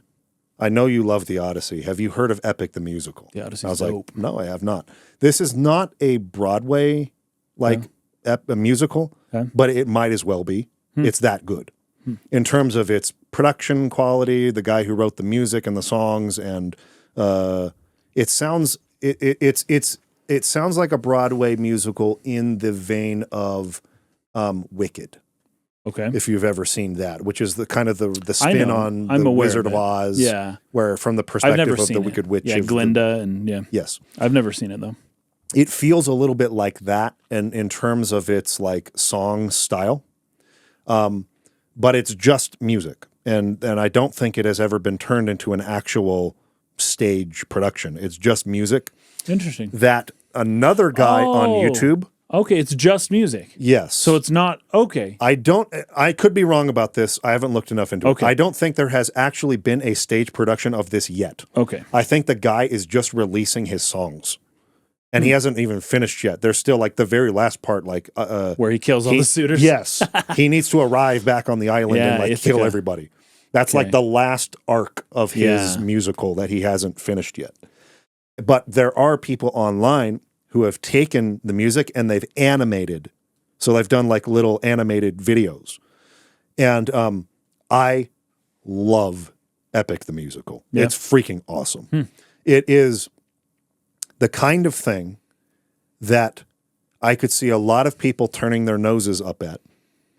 And maybe this is so complicated because I feel like people will have looked at me and the way that I turned my nose up at the Final Fantasy VII remake Sure. and For said, taking liberties. because Yeah. of your stance on that project, how can you have this stance on the way they're treating the Odyssey here? or how dare you have this stance? Sure, right? It doesn't make sense. It seems hypocritical for you to laud and love this sort of retelling or what's the word? Remaking? Interpretation. A reinterpretation of the Odyssey, but you're like so against what they did to Final Fantasy VII in the remake. My answer to you is all of us people are full of contradictions. To live is a paradox. Yes.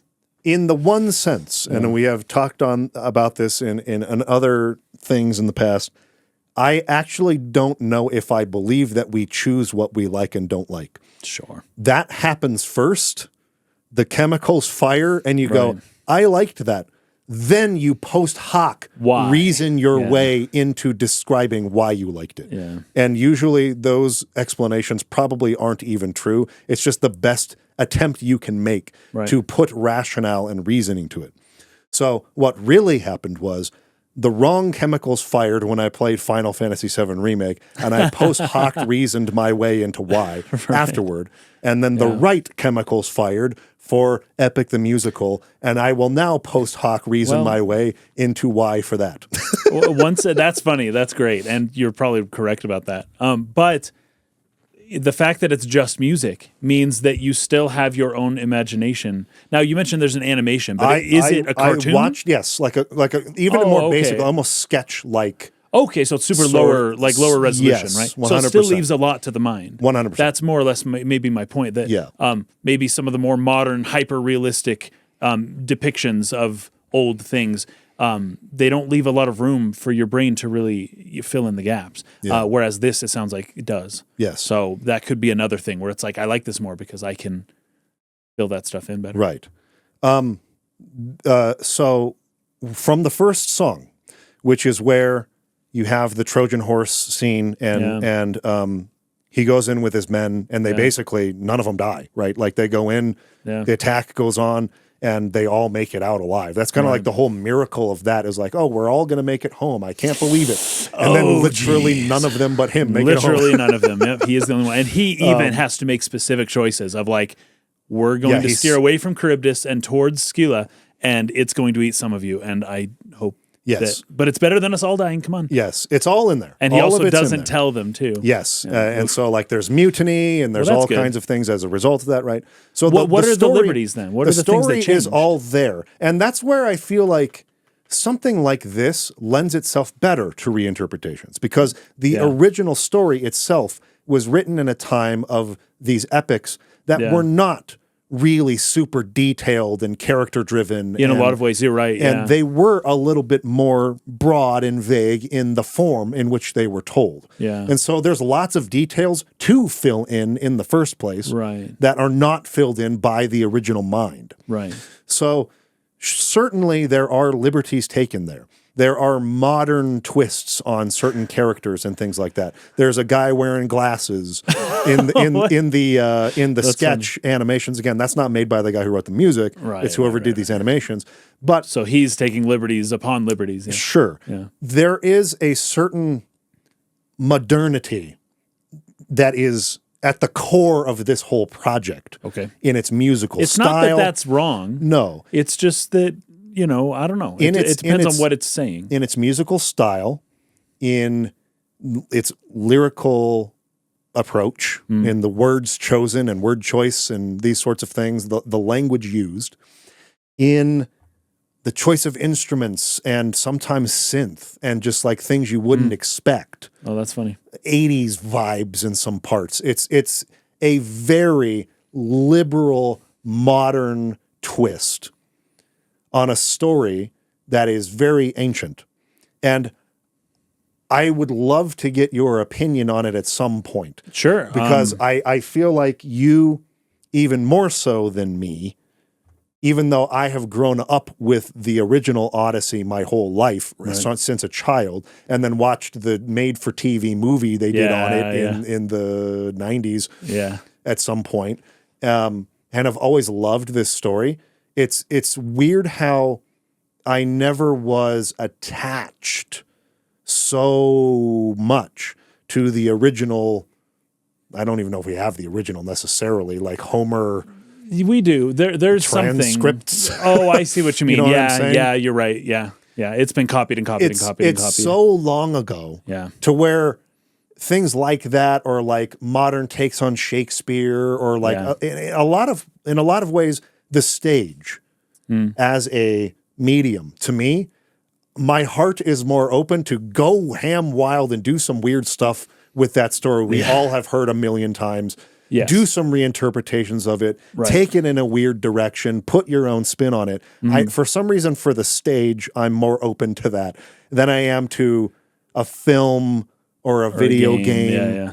And maybe examples like Epic the Musical, Yeah. as far as like my recent commentary on this kind of thing, are beginning to open my mind a bit to say, come on, just like, it's okay. Just stop being so attached to the past. Right. You know, just see what they're doing with it and take it for what it is. But I really like this. There's the very first song where they go to the battle with the Trojan horse and they take the city, and the moment where Odysseus is told by the gods to kill the baby, right? Right. And he's just absolutely racked with guilt and the shame, and there's Right. no way I could do that. No, you have to do that. He's coming back for you the moment that he becomes a man. Right. And it really deals with those choices, those hard choices. The cruelty is a mercy to ourselves. That is a lyrical line that is used as a motif for this musical. Well, that's that very interesting. Poseidon tries to instill into Odysseus over and Yeah. over again. Cruelty is a mercy to ourselves. That is Marquis de Sade. Do you know much about the Marquis de Sade? No, I don't think It's where so. the word sadistic comes from. Yeah, he would say something like that as well. That Yes. cruelty is a mercy to So oneself. Odysseus, in the early parts of the story, spares his enemies, tries his best to not kill, like with the Yes, with yeah. the Cyclops, right? Right, They don't kill the Cyclops. Yeah, yeah, They injure it, but and you know, obviously with the eye, they puncture the eye with yeah. the log. the burning log. Yeah, But they don't kill it.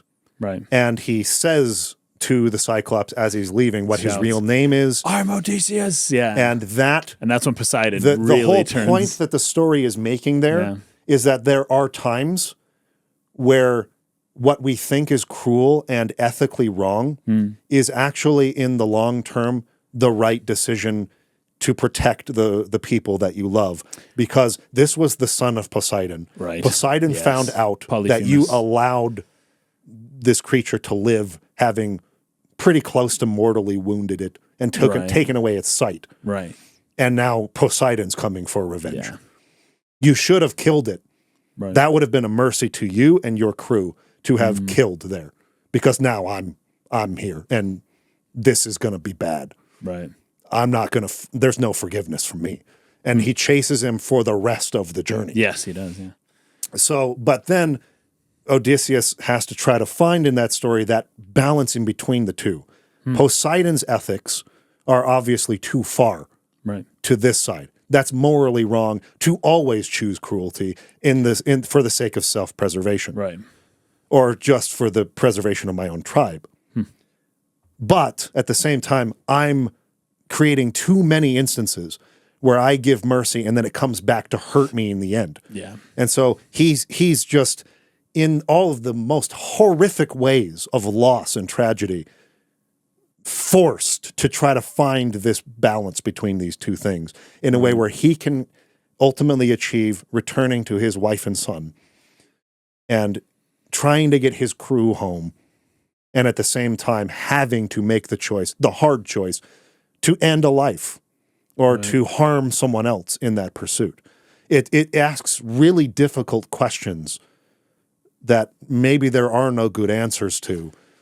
And the musical really captures that. And so I feel like it retained Nice. the spirit of what the Odyssey is trying to get at. Well, the Odyssey was like, when you talk about that stuff, when to kill and when not to kill. When Yeah. is it okay? When should you do it? When is it horribly wrong to do? When you know, like the different gods and all that stuff.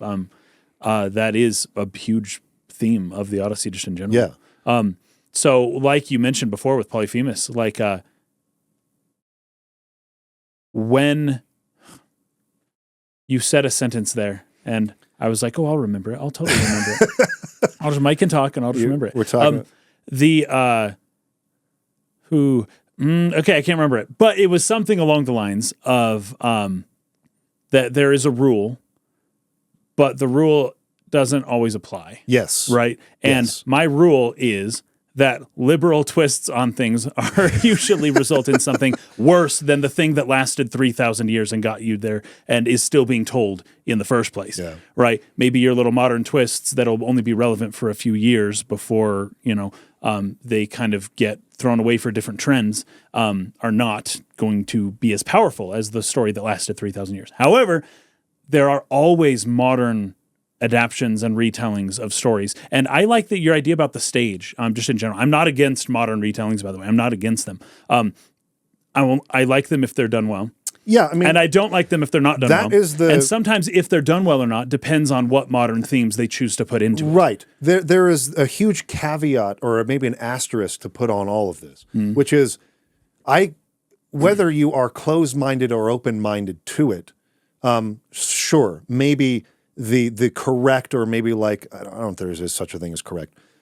Maybe it's better to be open-minded in this sense, Right. but that doesn't mean you then just accept every Everything. liberal choice that's ever made to something as if for the sake of doing it in a different or weird way Yeah. merits on its own applause. Just for that own It reason to doesn't. itself. You Yeah. still, in my opinion, need to connect what it was about this story, what it was trying to get across or say. Right. That still has to be present. Yes, I agree. here. I agree. And if it is preserved, sometimes even the most beautifully, this once again we're stepping dangerously close to Final Fantasy VII Remake here. Yeah. But even the most liberal of, and of course liberal meaning just free, not caring, no difference, like just do whatever you want, kind of. Sorry, what the heck? Why did I even qualify it that way? Anyways, liberal meaning free, like open. Yes. The most liberal changes to Final Fantasy VII can possibly have worked towards the core in whatever third game they're going to come out with later. And it's like, oh wow, I didn't realize this was actually going to build up towards something else. That if they can use a modern method to reveal like a deeper truth that was even contained yet possibly veiled within the original itself, that's incredibly valuable. That's incredibly valuable. And the Odyssey is dense. It's freaking dense. Yes. So I would guess there's a lot of deep truths that are quite veiled that maybe even the Greeks 2,500 years ago understood that we just don't know because it's a totally different culture. Sure. Right? And if you're able to rewrap those in a new package and kind of give them to us in a way that beauty can once again still be experienced, because it's a new experience because our culture's different, not because the story's been told for 3,000 years, but us getting it in our culture, it feels foreign and weird and new and different, right? Because it's Yes. like, oh, the Odyssey, whoa, that's weird. Oh my gosh, how's this stuff happening? There's a newness, there's a type of novelty to it, just from the sharing of different cultures. But I also wanted to bring up the fact that theater is often a good place to experiment with things because one of the funnest ways to experience, like Shakespeare, for example, is a high school theater play where they have a limited budget, Yes. right? And it's like, okay, we've got like cardboard paper and that's what everything's made out of. And like, maybe let's do a fun spin on it, right?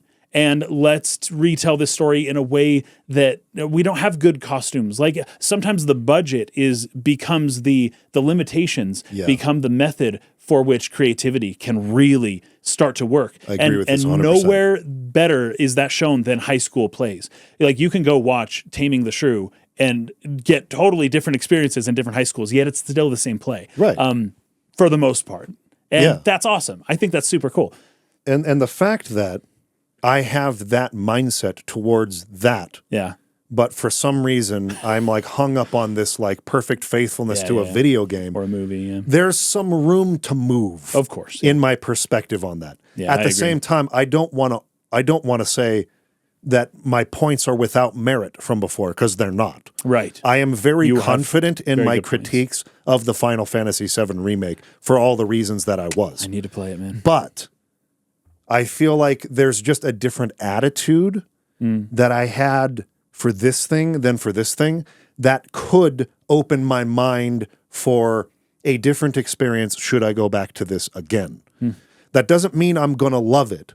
That doesn't mean I'm not going to have criticisms. That doesn't mean I don't have things about it that like, man, that's weaker. That's just weaker than what the point was over here.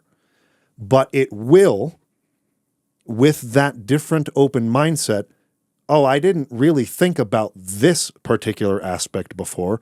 That's kind of cool. And you might see more of those types of things than you would have otherwise. That's so great. I'll check it out, man. I'll check it out. I'm moving in a direction in my sort of like philosophy on remakes and retellings towards this more open mindset about it. Yeah. To where I want to put myself in that mode to experience something so that I'll pick up more of those types of things than gripes about what they changed and why and how that actually undermines the original. Again, that won't disappear. Right. Because it's still important, like I'm saying, that the Odyssey in this epic, the musical retelling, captured that central thing about when is mercy a good and a bad thing? When is it okay to kill and not? Right. And are those hard choices that I have to make justified or not?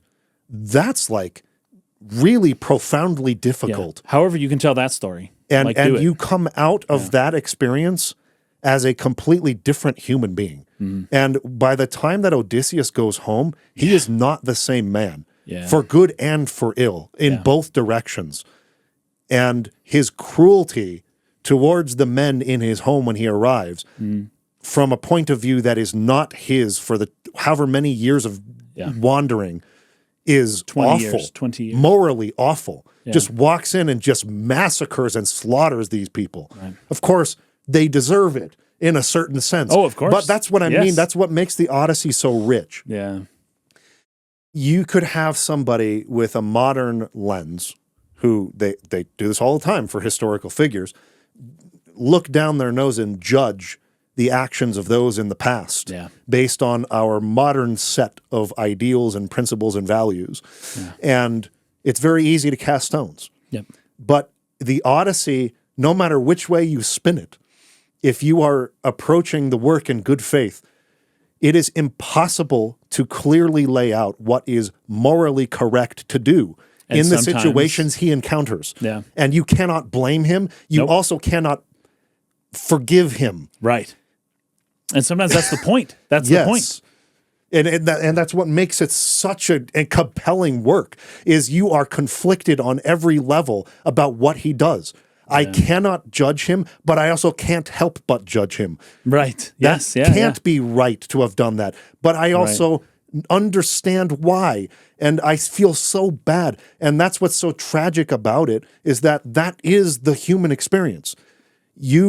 If you understand where a person's coming from, you don't blame them, but you also can't forgive them for the terrible things that they do in their life. And there are some things we do. That was a mistake. That was a bad mistake. I look at myself or another person differently for knowing that they were capable of that. But if you're being honest with yourself, you are also that person, and you've also done those things. And so to cast judgment means that you are not self-reflective enough. You are not self-aware enough. Right. And that is so present in Epic the Musical that I cannot help but love it. Great. That's awesome. So it retains everything I love about that story. You have sold me on Epic Go the listen Musical. to it, everybody. I will. Go listen to just the first song and pay attention to the lyrics. And certainly if you can watch the animation alongside it, I freaking love it. And I'm not even a big fan of like the modern musical style, the Wickeds of the world. I mean, I'm not a fan of that music, but I'm a fan of this, even though it's done in that style, because that story just so deeply resonates with me. And almost any way you spin it, as long as you're getting to that core principle there, it's going to work for me. And the singers are great, and there's some really powerful like performances, even in just how they emote in the songs. So great. That was almost a full podcast episode on Epic the Musical. I'm excited to listen to it now, and this might be a way to get my wife into the Odyssey, because she certainly is she not a fan of its she's not original, a fan of a lot of old stuff that I like. she would probably like it. She'd probably like it. Dope. All right, we got to stop. We will return to answer more of these questions. Thanks for asking them. These are really great so far. And thank you for supporting the channel. See you guys next time.